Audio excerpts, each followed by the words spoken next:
Bonjour à tous les amis, Sébastien, on se retrouve pour la première vidéo d'une longue série, je l'espère, sur le Canada. Alors vu que c'est la première vidéo, je vais faire un petit speech pour vous expliquer un peu comment ça va fonctionner. Le rôle de ces vidéos, ça va être assez simple, ça va être de vous aider au maximum, que ce soit avant, pendant ou après le voyage. Maintenant, je ne suis pas ici non plus pour parler du Canada comme le pays des bisounours, mais je ne vais pas critiquer le Canada parce que c'est déjà de un, ça serait très hypocrite de ma part. Je suis ici pour essayer de vous donner les meilleurs conseils par rapport à mon expérience, par rapport à ce que j'ai pu vivre là-bas. C'est une très belle aventure. Vous aurez des imprévus, ce qui est assez logique. Mais c'est même normal dans un voyage qui est aussi long. Mais ce que je veux dire par là, c'est que je vais essayer de vous aider au maximum par rapport à mon vécu. Alors il faut savoir aussi que je ne vais pas parler de comment obtenir son PVT. Je vais faire des vidéos à partir du moment où vous l'avez obtenu parce que il y a des personnes qui font ça bien mieux que moi. Vous allez sur pvtis.net, qui est un site qui aide en général beaucoup les PVTistes et qui m'a aidé personnellement à avoir mon PVT, qui vous offre un tuto de A à Z sur comment obtenir votre PVT. Faites-le bien à votre aise, vous avez le temps, mais vous suivez ce tuto, je l'ai fait personnellement, il m'a fallu 2 jours pour avoir la réponse. Alors j'ai eu pas mal de chance, c'est vrai. Le PVT n'est pas quelque chose de difficile à avoir, c'est juste par rapport au quota. Et si vous vous trompez en plus dans certaines démarches administratives par rapport au PVT, ça peut prendre plus de temps parce que il faut le temps que ça arrive au gouvernement canadien et tout ça. Donc il est accessible à tous. Alors en ce qui concerne la douane, il y a beaucoup de gens qui paniquent parce que c'est vrai que surtout au Canada ils sont assez stricts. Maintenant, si vous avez vos documents et que en plus vous avez votre lettre d'invitation, il y a vraiment très peu de chances que ça se passe mal. Il va vous falloir 3 documents essentiels. Vous allez voir, ça va aller super vite. Le premier, ça va être la lettre d'invitation que vous avez eue par mail qui confirme le fait que vous avez bien obtenu votre PVT, du moins votre demande. Vous l'imprimez, elle fait 2 ou 3 pages. Théoriquement, ils en ont une photocopie dans leurs ordinateurs et dans leur base de données. Maintenant, prenez quand même une copie pour pas avoir de soucis avec ça. Alors la deuxième chose, ça va être l'assurance. Alors l'assurance, c'est quelque chose de très important parce que ça va définir la durée de votre voyage. Personnellement, j'avais pris 1 an parce que mon voyage maximum, c'était 1 an. Maintenant, si vous êtes français, vous pouvez prendre 2 ans. Maintenant, en ce qui concerne les prix, vous pouvez faire appel à des courtiers en assurance qui vont vous faire des comparaisons de toutes les assurances possibles et essayer de vous avoir la moins chère. Alors personnellement, je suis tombé sur AXA. Alors AXA, ça m'est revenu à 500 € pour l'année, donc j'ai trouvé ça assez raisonnable, ça faisait une quarantaine d'euros par mois. Maintenant, je sais que il existe de très nombreux sites PVTistes, encore une fois, qui proposent une assurance. Je pense que le prix varie entre 30 et 50 € par mois. Maintenant, ça dépend des conditions à laquelle vous avez accès. C'est-à-dire que moi, avec AXA, j'avais droit jusqu'à 1 million de frais médicaux, de frais dentaires, de rapatriement en cas de décès dans ma famille, gratuit. J'avais le droit d'y retourner quelques jours gratuitement. Donc il va falloir vraiment regarder dans le contrat ce que l'assurance vous propose. Si vous avez besoin de beaucoup ou pas beaucoup par rapport à l'accident. Maintenant, c'est le Canada, vous comptez pas faire non plus des folies énormes. Donc tout se passe bien en général. Maintenant, l'assurance est obligatoire et c'est normal. Et la troisième chose dont vous aurez besoin, ça va être un extrait de compte. Alors c'est un petit papier que vous imprimez à votre banque, en général ça prend 2 secondes, c'est gratuit. Personnellement ils ne me l'ont pas demandé, vous savez qu'ils vous demandent minimum 1900 €, ça équivaut à plus ou moins 2500 $ lorsque vous entrez au Canada, mais je vais plus en parler dans la deuxième partie, sur le deuxième sujet. Mais prenez encore une fois une copie avec vous, ça prend vraiment 2 secondes et au moins vous êtes sûr d'arriver à la douane l'esprit serein. Donc si vous avez tous ces documents là, vous passerez sans aucun souci la douane et vous obtiendrez votre PVT. On va passer tout de suite à la deuxième partie de la vidéo et aussi la plus importante qui est l'avant-voyage ou comment bien préparer son voyage. Alors j'ai fait ça sous forme de questions pour que ça soit assez simple pour moi de répondre de manière la plus précise possible et de ne pas trop m'égarer dans des sujets random. J'ai mis le budget et le logement ensemble parce que je pense que la majorité de votre budget passe dans le logement. C'est ce qui vous coûtera le plus cher lors de votre voyage. Maintenant c'est clair qu'il existe de très nombreuses possibilités qui permettent de réduire au maximum le prix du logement, chose qu'on va voir maintenant. Mais en ce qui concerne le budget, je déconseille très fortement à quiconque de partir avec les 2500 $ requis et demandés au minimum par le gouvernement canadien parce que si vous ne trouvez pas de travail tout de suite, vous allez forcément être dans la merde et c'est un grand voyage, vous allez le faire qu'une fois dans votre vie, pouvoir habiter au Canada, sauf si vous faites la résidence permanente par après. Mais ce que je veux dire par là, c'est que n'hésitez pas à économiser plus que ça, prenez votre temps, préparez bien votre voyage. Je conseille de partir avec minimum 7 à 10 000 €, chose que j'ai faite. Je suis parti avec 10 000 € plus ou moins pour 1 an. Il faut savoir que je suis belge, donc le PVT dure 1 an. Et j'ai eu la chance de travailler assez tôt, mais si je ne travaillais pas. Mais 10 000 euros seraient partis assez vite parce qu'il y a de très nombreuses dépenses lorsque vous arrivez là-bas. Et nous allons voir ça tout de suite. Avec Internet aujourd'hui, il est très simple de trouver un appartement. Il existe de très nombreux sites et même des groupes sur Facebook que je vous mets à l'écran. Vous pouvez également aller sur Kijiji qui est un peu le eBay canadien. Airbnb également. Personnellement, j'ai pris Airbnb, un appartement les 3 premiers mois. Avec Airbnb, tout était meublé et je payais 850 $ par mois, ce qui équivaut à 580 euros. Alors il faut savoir que l'image que vous voyez en fond, c'était la vue que j'avais de mon appartement. La bouche de métro se situait juste en bas. J'étais à 10 minutes du centre-ville, je payais 580 euros, tout meublé et toute charge compris. Beaucoup de gens me disaient que c'était assez cher, maintenant j'étais quand même à 10 minutes en métro du centre-ville, donc j'avais vraiment pas à me plaindre, j'ai vraiment pas eu de soucis à ce niveau-là. C'est pour ça que je vous conseille plus de prendre un appartement meublé parce que devoir acheter les meubles c'est encore un coût, devoir les revendre si vous partez c'est encore une contrainte en plus. Donc personnellement j'ai pris un petit appartement, je vous mets les images, c'était pas très grand, c'était un 2-1. Donc 2-1 c'est équivaut, il parle pas en mètres carrés là-bas, 2-1 c'est équivaut au nombre de pièces et la salle de bain. C'est-à-dire que 2-1 c'était 2 pièces plus la salle de bain. 3-1, bon vous avez compris. Fort heureusement il existe de très nombreuses possibilités si vous ne voulez pas faire comme moi, qui sont tout aussi bien. Maintenant il faut savoir que c'est sur du long terme, donc il faut vraiment prendre la bonne décision. En arrivant vous pouvez avoir un appartement où il y en a beaucoup qui prennent un hôtel pour la semaine, le temps de trouver quelque chose là-bas. Il faut savoir que trouver un appartement à Montréal ou n'importe où au Canada est beaucoup plus simple qu'en Europe parce qu'ils vous demandent pas forcément vos fiches de paye, tout ça. Je voulais juste faire une petite parenthèse en vous disant qu'il est interdit au Canada de demander une caution lorsqu'on vous entrez dans un appartement. Ils demandent un dépôt de garantie, donc c'est un autre nom. En général, c'est 300 $. C'est un dépôt de garantie, c'est ça que vous donnez et si vous cassez quelque chose, mais ils vous rendent pas. C'est le même principe que de caution, mais théoriquement, c'est illégal. Du moins à ce que j'ai pu comprendre. Alors première chose à faire que beaucoup de voyageurs font, c'est le couchsurfing ou le dormir chez l'habitant. Alors je ne pense pas que vous devez travailler pour lui en échange, tout est gratuit, c'est vraiment basé sur le fait du partage. En général ça dure quelques jours, voire quelques semaines, mais tout est totalement gratuit, donc ça peut être assez avantageux lorsque vous arrivez là-bas maintenant. Ne vous en faites pas, il y a une application exprès qui est certifiée et qui ont des personnes qui sont également certifiées, donc vous n'allez pas vous retrouver dans un épisode de Esprit criminel. Alors ça je peux le conseiller maintenant. Là, si vous allez 2 ans au Canada, vous pouvez pas faire de couch surfing comme vous le voulez pendant 2 ans, ou alors vous avez vraiment beaucoup de chance. Deuxième chose qui peut être assez intéressante, ça va être de louer une chambre chez l'habitant. En général les prix se situent entre 400 à 600 $. Uniquement pour la chambre, en plus vous habitez avec quelqu'un. Je peux vous le conseiller, vous trouvez ça facilement sur Airbnb. Et bien, maintenant il faut voir encore une fois sur la famille que vous allez tomber.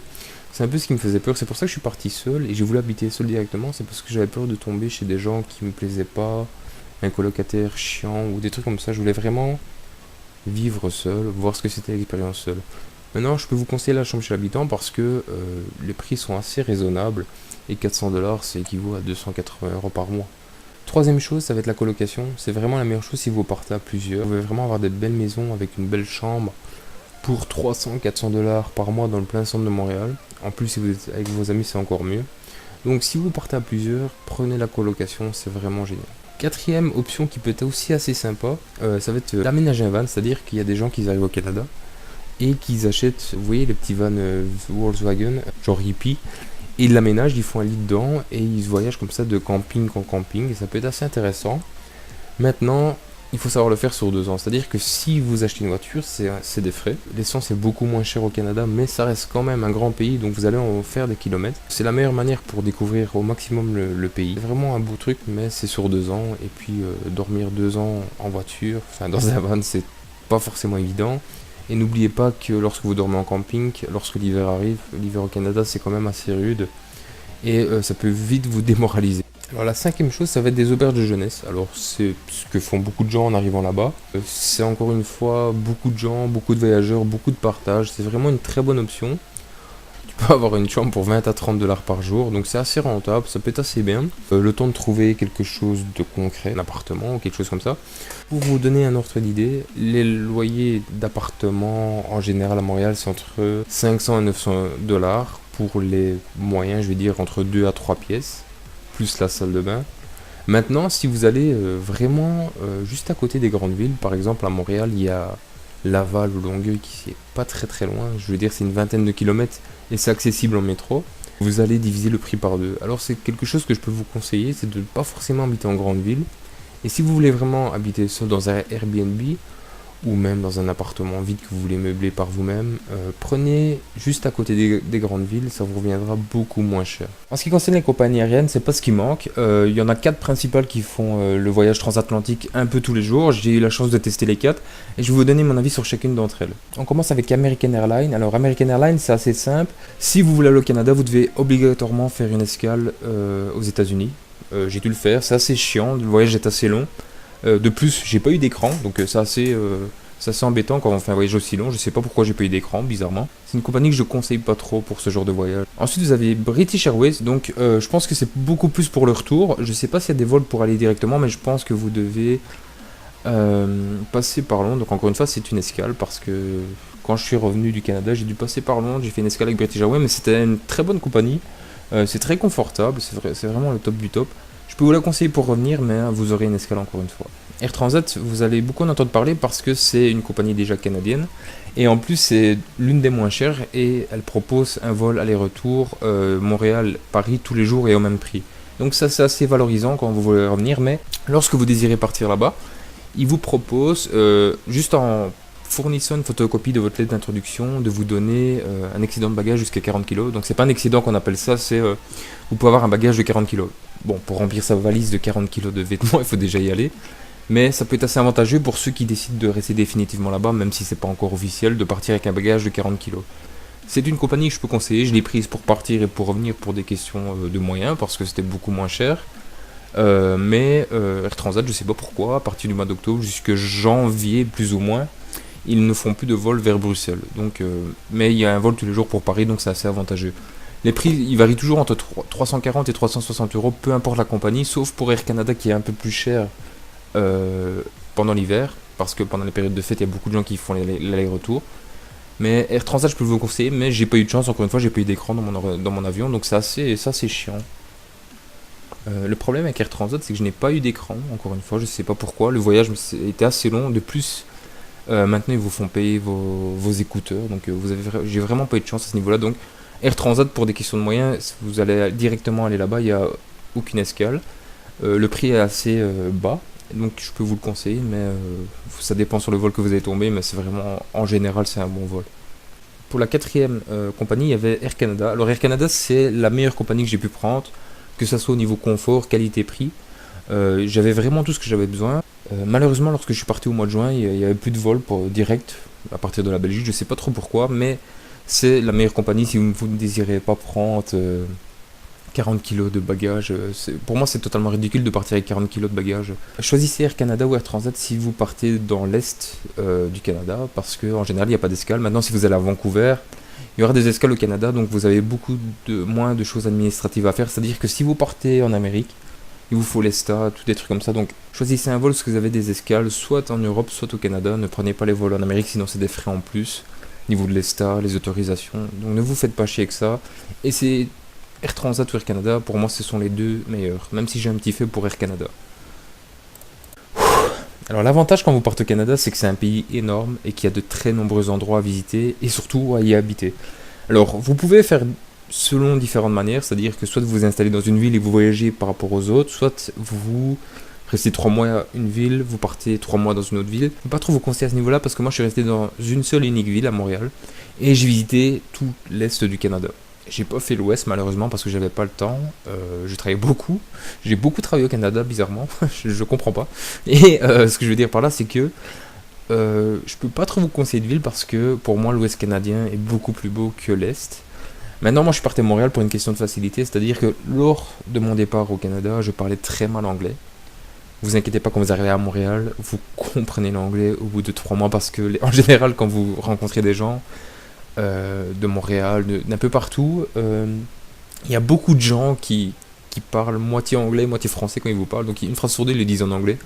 Ça vient tout seul, l'anglais est super simple à apprendre, beaucoup plus simple que le français, ne vous inquiétez pas pour ça, mais ce que je veux dire par là c'est que moi j'ai choisi pour des raisons de facilité, niveau linguistique, niveau d'amis, parce que je connaissais déjà des gens là-bas, et c'était vraiment cool. Alors je peux vous conseiller 3 villes. Vous avez Montréal, parce que j'y ai vécu. C'est une très belle ville, il y a toujours des choses à faire, peu importe la date.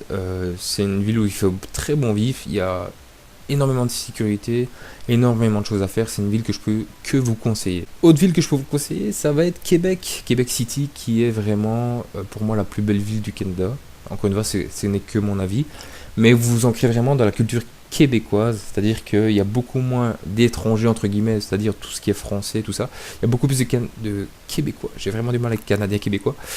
Il y a beaucoup plus de Québécois, vous allez vraiment passer un moment. C'est une très belle ville, encore une fois. Et même si vous ne vous y installez pas de manière pour y habiter, allez la visiter, vous n'allez pas être déçus. Et la dernière ville que je peux vous conseiller, ça va être Vancouver, qui est dans l'ouest canadien, qui est vraiment la ville où ce que j'aurais bien aimé habiter. Mais le problème, c'est que c'était vraiment loin. Je considérais pas mon anglais assez bon pour y habiter, mais je peux vous la conseiller parce que c'est vraiment ultra technologique. Vous faites 20 à 30 minutes de voiture, vous avez vraiment des décors exceptionnels, donc c'est une des plus belles villes du Canada également. Donc 3 villes que je peux vous conseiller, ça va être Montréal, Québec et Vancouver. C'est une question que beaucoup de gens se posent avant de partir et même en arrivant au Canada, est-ce que la vie est plus chère là-bas? Alors c'est sûr que si vous partez avec vos euros que vous avez échangés en dollars canadiens, vous allez vous sentir riche, comme un peu tout le monde, lorsque vous partez en voyage ou comme ça, avec le dollar canadien qui est vraiment très bas parce que 100 euros, ça équivaut 144 dollars canadiens, plus ou moins. C'est assez avantageux. Maintenant, lorsque vous habitez au Canada, c'est tout autre chose. Alors, je pense que la meilleure manière de comparer tout ça, c'est de vous montrer ce que je dépensais plus ou moins en un mois. Maintenant, je ne dis pas que tout le monde doit dépenser comme moi. J'avais un budget qui était assez conséquent. C'est juste pour vous donner une ordre d'idée de ce que je dépensais par mois. J'avais 850 dollars de loyer pour tout compris. Donc, je payais uniquement ça. L'électricité, c'était compris dedans. Tout était compris dedans.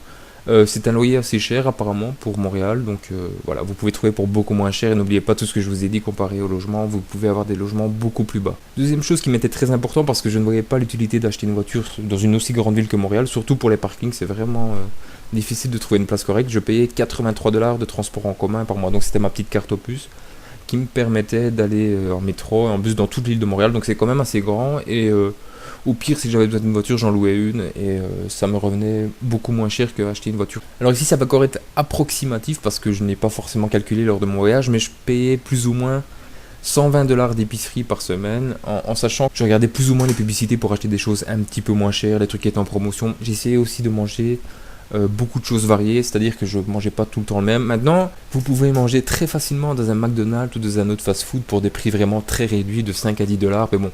Si vous faites ça, soit vous avez une très bonne condition physique, vous faites beaucoup de sport, ou sinon vous allez devenir obèse, parce qu'on mange bien au Canada, je vous rassure, on mange super bien. Alors pour vous donner une ordre d'idée, ça me revenait à plus ou moins 1600 dollars par mois de dépenses. C'est pour ça que je déconseille très fortement les 2500 dollars minimum requis par le gouvernement canadien, parce que je trouve ça vraiment trop peu si vous voulez faire des activités ou autres.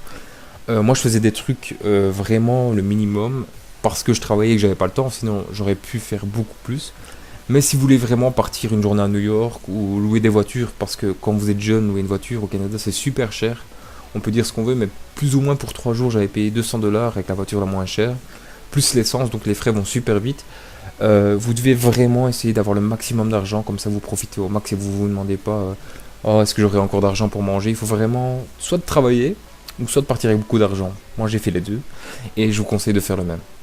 En ce qui concerne la date de départ, je ne peux pas forcément vous conseiller de vous donner une date meilleure que l'autre parce qu'il y a des événements. Maintenant, c'est vrai qu'il est préférable de partir vers le début été, voire au mois d'avril.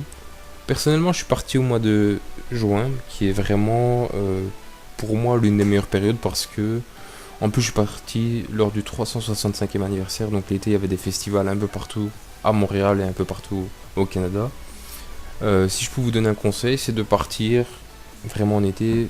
Pour les plus courageux, pourquoi pas commencer votre voyage en hiver. Mais n'oubliez pas que lorsque vous partez là-bas, il faut quand même un minimum de temps d'adaptation vis-à-vis de la vie là-bas. Donc si vous arrivez en plein hiver, ça peut vous donner un petit coup au moral. Donc allez là-bas quand il fait bien bon. Soyez prêts psychologiquement à affronter l'hiver. Alors pour moi la meilleure période pour partir c'est entre avril et juillet. Je voulais juste faire un petit hors-sujet concernant le NSA et le compte en banque. Il y a beaucoup de gens qui se demandent qu'est-ce que c'est le NSA. Le NSA c'est assez simple, c'est le numéro d'assurance sociale. C'est une simple feuille avec un numéro de 9 chiffres que vous devez remettre à votre futur employeur pour prouver que c'est bien vous et qui va vous permettre de travailler. Alors comment l'obtenir ? Vous prenez votre passeport, vous notez votre code postal, qui est totalement différent que ceux européens, je vous le confirme, et vous prenez votre numéro de téléphone ou une adresse email, et vous vous rendez à un service Canada. En général, il y en a beaucoup dans les grandes villes, ça prend 10 minutes, mais faites-le le plus tôt possible, comme ça, Lorsque vous avez un entretien, vous pouvez le présenter parce qu'il faut savoir que vous ne pouvez pas travailler sans ce numéro d'assurance sociale. Alors même, je vous conseille très fortement d'ouvrir un compte en banque le plus vite possible lors de votre arrivée. Bon, des banques, il y en a des milliers, mais je pense que c'est qui valent à peu près toutes. Personnellement, j'avais pris BMO. J'ai jamais eu aucun souci, les gens étaient vraiment très sympas, mais en général, c'est partout dans les centres administratifs du Canada, les gens sont très compréhensifs, ne vous inquiétez pas pour ça. Personnellement, j'avais fait une Mastercard avant de partir, parce que j'avais déjà voyagé avant. Mais le problème, lorsque vous voyagez au Canada comme ça, votre carte, il faut déjà plusieurs jours pour la rentabiliser. C'est-à-dire que lorsque vous mettez des sous dessus, il faut minimum 4 jours ouvrables. Si vous ne payez pas avec votre carte et que vous devez sortir de l'argent liquide, et ben vous avez des frais. Et je vous conseille de faire votre compte bancaire le plus rapidement possible. Ça prend pas longtemps. Il vous demande uniquement votre passeport et votre code postal. Notez-le vraiment bien celui-là. Ça vous permet de faire vos virements internationaux de votre compte européen à votre compte canadien et au moins vous n'avez pas de frais inutiles comme avec un Mastercard. Alors, la question que tout le monde se pose, c'est est-ce que c'est facile de trouver un job au Canada? De mon côté, j'ai eu beaucoup de chance, j'ai trouvé un travail en une semaine plus ou moins. Donc j'ai vraiment eu beaucoup de chance sur ce niveau-là.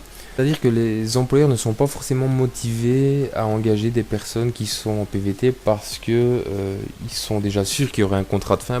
Et surtout, il y a eu beaucoup de PVTistes qui sont partis avant nous qui travaillaient 15 jours, 3 semaines et quand ils n'avaient plus besoin, ils partaient sans prévenir l'employeur. Donc ils sont devenus assez réticents vis-à-vis de ça pour engager les personnes en PVT. D'un autre côté, il y a beaucoup de Français qui ne veulent pas travailler dans d'autres domaines qui ne sont pas le leur, c'est-à-dire que la majorité des diplômes, lorsque vous arrivez au Canada, ne sont pas forcément... Il n'y a pas d'équivalent, c'est-à-dire qu'ils ne sont pas valables au Canada. Donc en gros, si vous êtes mécanicien, vous ne trouverez pas forcément un travail dans la mécanique. Il va falloir faire des concessions pour trouver un travail au Canada beaucoup plus facilement. Vous devez aller dans une agence d'intérim, porter vos CV un peu partout. N'ayez pas peur de faire des choses qui ne sont pas forcément dans vos compétences, c'est-à-dire que si vous devez commencer par être plongeur au Canada, vous êtes plongeur, vous faites vos 38 heures semaine, vous avez votre petit salaire, vous faites vos activités sur le côté. N'oubliez pas que vous avez une chance énorme de pouvoir, et surtout d'avoir un permis de travail. Donc, je ne dis pas d'accepter n'importe quoi, c'est pas ce que je veux dire, mais ce que je veux dire c'est que ne vous prenez pas trop de haut, restez modeste, essayez de profiter au maximum de votre aventure, mais surtout, le Canada marche beaucoup à la motivation. Comme vous le voyez, il y a énormément de solutions. La meilleure que je peux vous donner, c'est d'essayer d'avoir quelque chose de stable le plus rapidement possible après votre arrivée. Ainsi se termine la première vidéo sur le Canada qui fut longue et chiante, mais je pense que si vous voulez bien préparer votre voyage, il faut passer par les étapes un peu chiantes et vous verrez par l'après, tout sera beaucoup plus fun. J'espère que cette vidéo vous aura plu. N'hésitez pas, pourquoi pas, à vous abonner, à mettre un petit j'aime si ça vous a aidé, ne serait-ce qu'un minimum. Et je vous dis à la prochaine pour une nouvelle vidéo. Salut à tous!